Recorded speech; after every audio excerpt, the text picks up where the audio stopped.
What is respiratory exercise? एक बार में आधा लीटर सांस लेते हैं। दिन भर में हम 10,000 लीटर सांस अंदर ले लेते हैं, 10,000 लीटर सांस बाहर लेते हैं।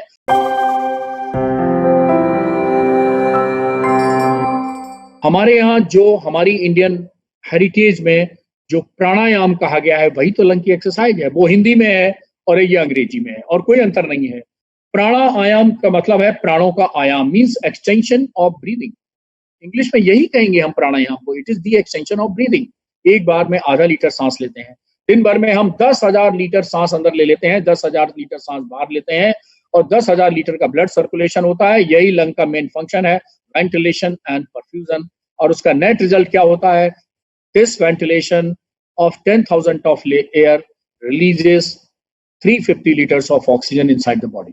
और ये 350 लीटर बॉडी में ऑक्सीजन आपकी काम आती है आपकी डेली एक्टिविटी। हाँ, आप एक्सरसाइज करते हैं और एक्सर्शन करते हैं तो ऑक्सीजन नीड बढ़ जाती है, लेकिन अमूमन 350 लीटर ऑक्सीजन में आपका जो रोजमर्रा का काम है वो चल जाता है। तो इसलिए लंग की इम्यूनिटी को बढ़ाने के लिए आप क्या करिए?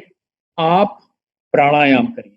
मैंने प्राणायाम का मतलब क्या बताया? प्राणों का आयाम, मीन्स एक्सटेंशन ऑफ ब्रीदिंग।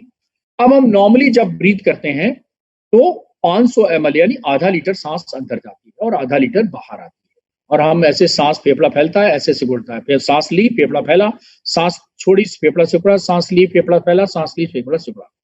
अब आपने कभी सोचा है कि क्या हम इस एक बार में आधा लीटर से ज्यादा भी सांस ले सकते हैं? ऐसे यही तो हम करते हैं प्राणायाम में। तो हमारे पास एक इंस्पायरेटरी रिजर्व वॉल्यूम होता है, टाइडल वॉल्यूम कहते हैं उस वॉल्यूम को, the volume of the air inspired during the normal breathing, normal quite breathing. उसमें सामान्य रूप से हम आधा लीटर सांस लेते हैं, आधा लीटर बाहर निकालते हैं।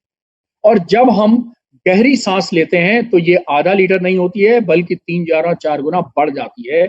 यानी हमारे अंदर जो इंस्पायरेटरी रिजर्व वॉल्यूम है वो भी हम शामिल कर लेते हैं, तो हम ज्यादा गहरी सांस लेते हैं। तो फिर लंग कैसे फैलता सिकुड़ता है? फिर लंग ऐसे फैलता है और ऐसे सिकुड़ता है, माने मैक्सिमली फैलेगा और मैक्सिमली सिकुड़ेगा। इसको बोलते हैं इंस्पायरेटरी रिजर्व कैपेसिटी से इंस्पायरेशन कर रहे हैं और एक्सपायरेटरी रिजर्व कैपेसिटी से हम एक्सपायरेशन कर रहे हैं। मैं आपको बता दूं कि पूरा हमारा जीवन सांसों का खेल है। हमारे जीवन की शुरुआत होती है पहली सांस से, हमारे जीवन का अंत होता है अंतिम सांस से। तो सांसें जरा संभाल के रखिए, सांसों का अभ्यास जरूर करिए।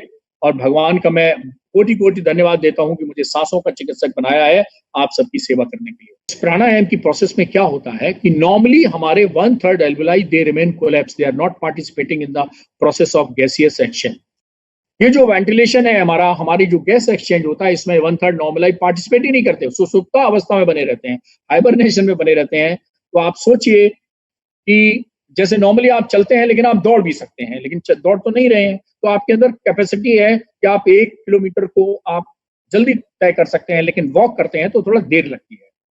तो इसी तरह प्राणायाम में हम अपने जो कोलैप्स एल्वेलाई है उनको भी खोल देते हैं। अब आप सोचिए कि जब लंग मैक्सिमम एक्सपेंड करेगा तो सब एल्वेलाई खुलेंगे तो एक्सचेंज जो ऑक्सीजन की डिलीवरी की प्रोसेस है, जो हमारी कैपेसिटी है oxygen carrying capacity, oxygen delivering capacity, वो बढ़ जाएगी। यही सिद्धांत है प्राणायाम का, यही सिद्धांत है ब्रीदिंग एक्सरसाइज का।